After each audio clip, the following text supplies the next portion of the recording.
Queridos, graça e paz, que o nosso Deus esteja sempre em sua vida, em todos os momentos. Olha, diante das tragédias e das dores do mundo, nós geralmente ouvimos as perguntas: por quê? Por que isso tinha que acontecer? Essas perguntas muitas vezes são feitas após um acidente, após um desastre, após uma guerra, após assassinatos, por causa de morte ou por causa de um diagnóstico de morte por causa de uma doença sem cura. Fazemos essas perguntas na ânsia de entender a morte de pessoas queridas, de pessoas inocentes, de pessoas tão jovens. A dura realidade é que muitas vezes entre as vítimas existem crianças e mulheres. Existem pessoas inocentes e indefesas.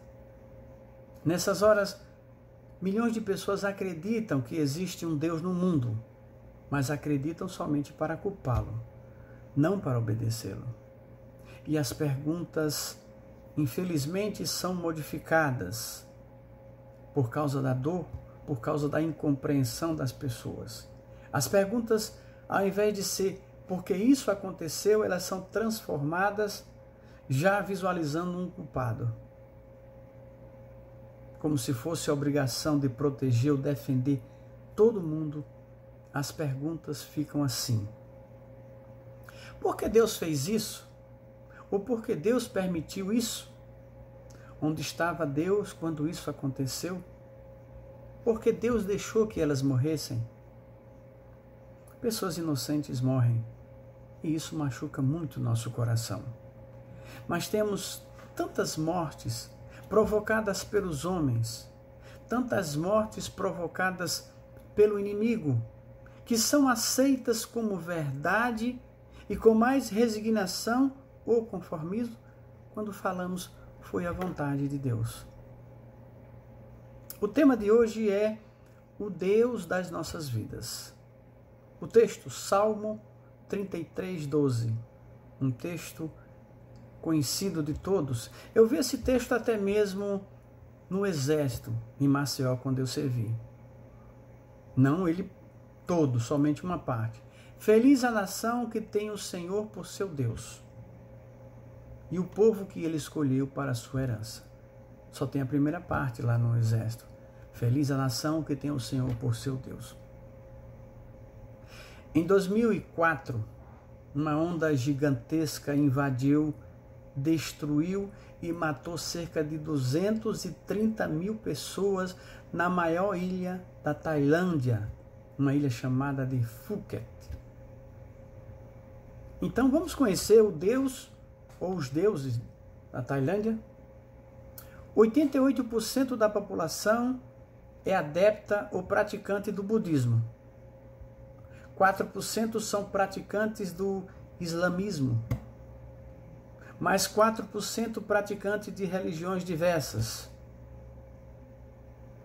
2,1% são ateus ou sem religião. E 1,9% são adeptas ao cristianismo. Então, no total, 98,1% da população desse país não adora o Deus sobre o qual nós estamos falando. Então, poderemos dizer que a nação da Tailândia tem como seu Deus o Buda, que é a figura central da religião da Tailândia, que é o budismo. Buda foi um sábio que viveu aproximadamente entre 563 e 483 a.C. Interessante que qualquer figura proeminente no mundo, ela é situada antes e depois de Cristo. Os budistas acreditam que existe uma lei cósmica que rege o universo, mas que essa lei não é uma pessoa.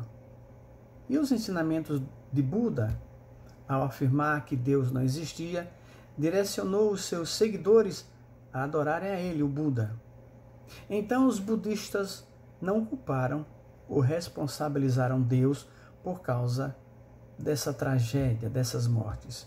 No entanto, no nosso país, no Brasil, saíram manchetes nas principais revistas perguntando: como Deus permitiu uma coisa dessa?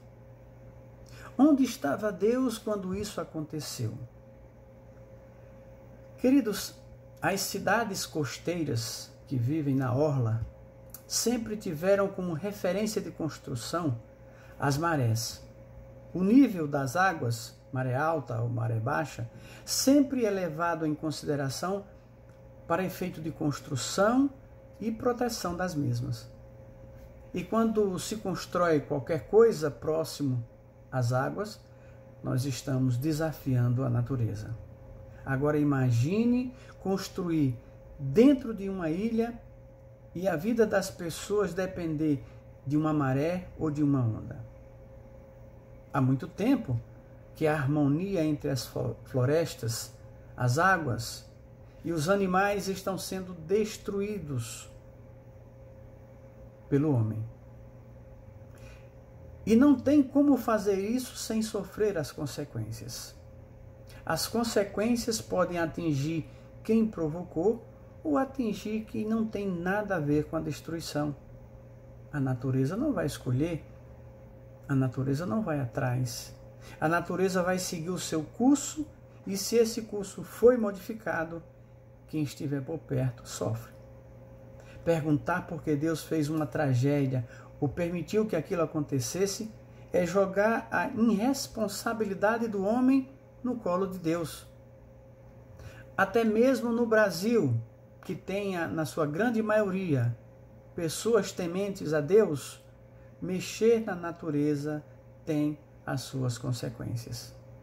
Basta olhar Brumadinho. Quantas pessoas morreram?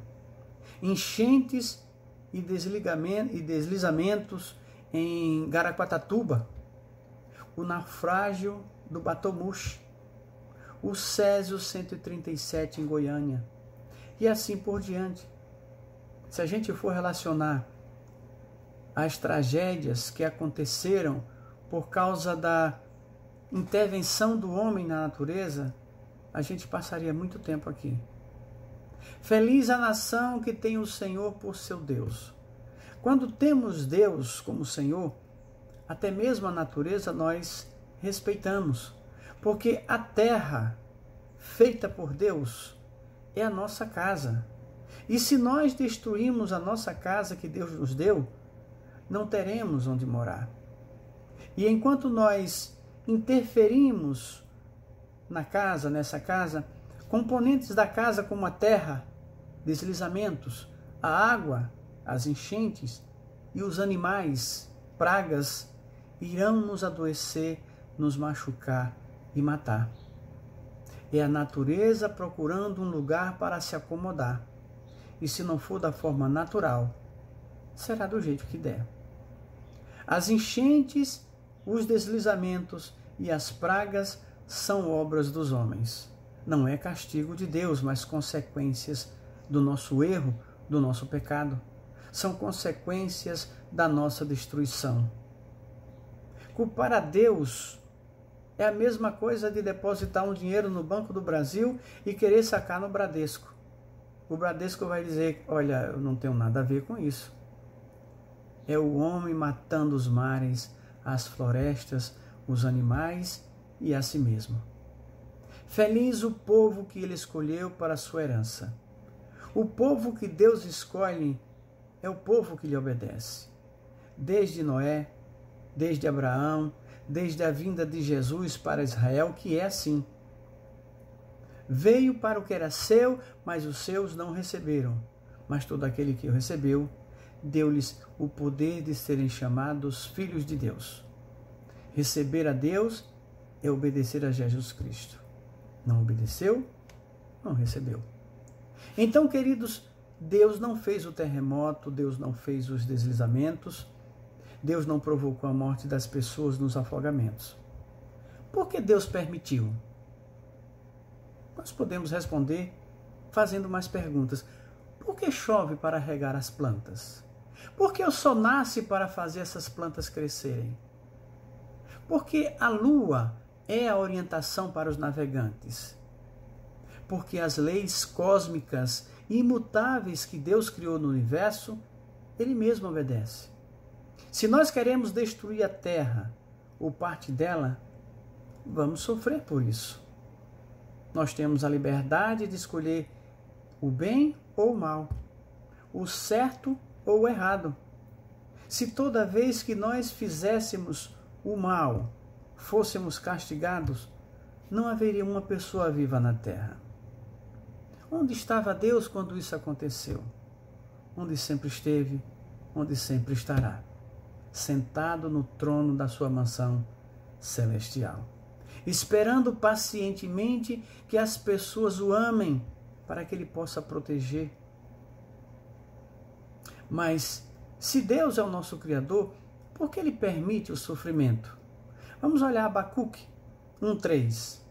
Por que me mostrai o espetáculo da iniquidade e contemplai vós mesmos essa desgraça? Só vejo diante de mim opressão e violência, nada mais que discórdias e contendas. Assim dizia o profeta Abacuque para Deus. Queridos, a desgraça e a iniquidade mudou desde os tempos do profeta? Não. Continuamos a ver opressão e violência. Continuamos a ver as discórdias e as contendas.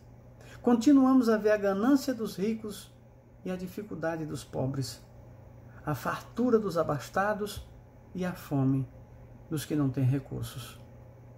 E a palavra de Deus apontando os erros dos homens. O homem aprendeu ou mudou? Não.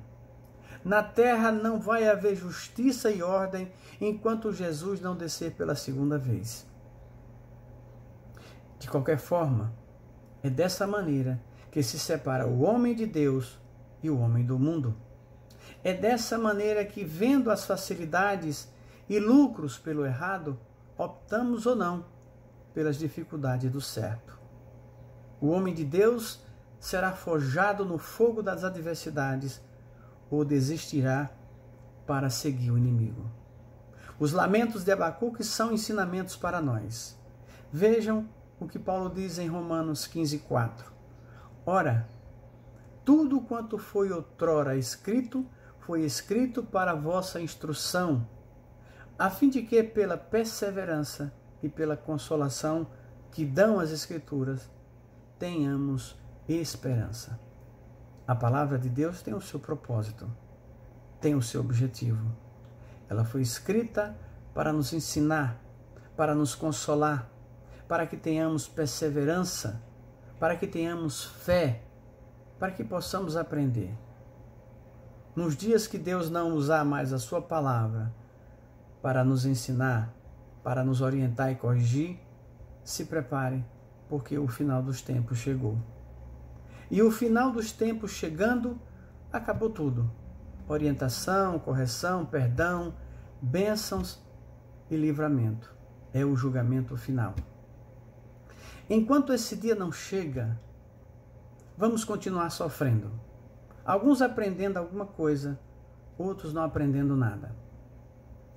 Outro dia recentemente eu cruzei com um rapaz em cima de uma moto. Uma moto pequena, uma moto 100 cilindradas, aquela moto magrinha da Honda. Ele ia na maior velocidade, dirigindo com uma mão e fumando na outra, sem capacete. Alguma morte na cidade ou fora serviu para alertá-lo? Não. Quando acontece um acidente ou morte, as pessoas perguntam: onde estava Deus? Por que Deus permitiu uma pessoa tão jovem? Queridos, milhares de pessoas são atropeladas todos os dias no Brasil.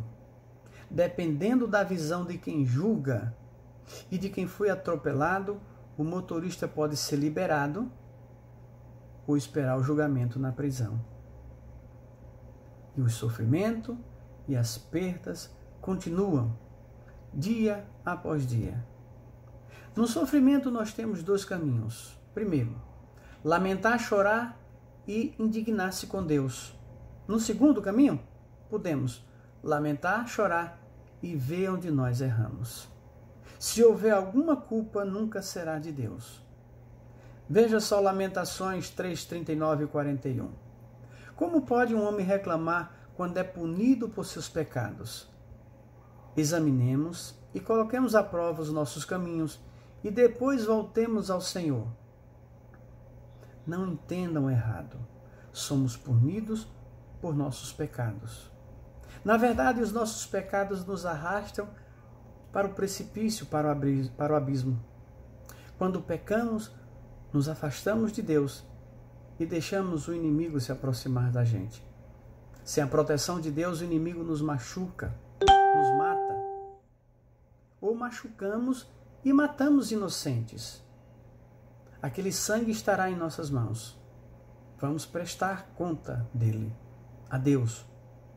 Um Deus que não leva em conta as besteiras que fazemos e nem as bobagens que nós dizemos. Está sempre de mão estendida para nos conduzir em sua presença. Os critérios de Deus para a salvação do homem foram estabelecidos há milhares de anos e Deus não mudará para favorecer a ninguém. Para nós acreditarmos na palavra de Deus, temos que acreditar em Deus. Temos que acreditar em um Deus onisciente, porque tem conhecimento de tudo. Um Deus onipresente, porque Ele está em todo lugar ao mesmo tempo. E um Deus onipotente, porque todo o poder está em suas mãos. Queridos, se Deus é tudo isso, por que Ele permitiu que determinadas coisas acontecessem? Queridos, aconteceu no paraíso. Por que não aconteceria no mundo onde o pecado toma conta de tudo? Aconteceu no céu, por que não aconteceria na terra?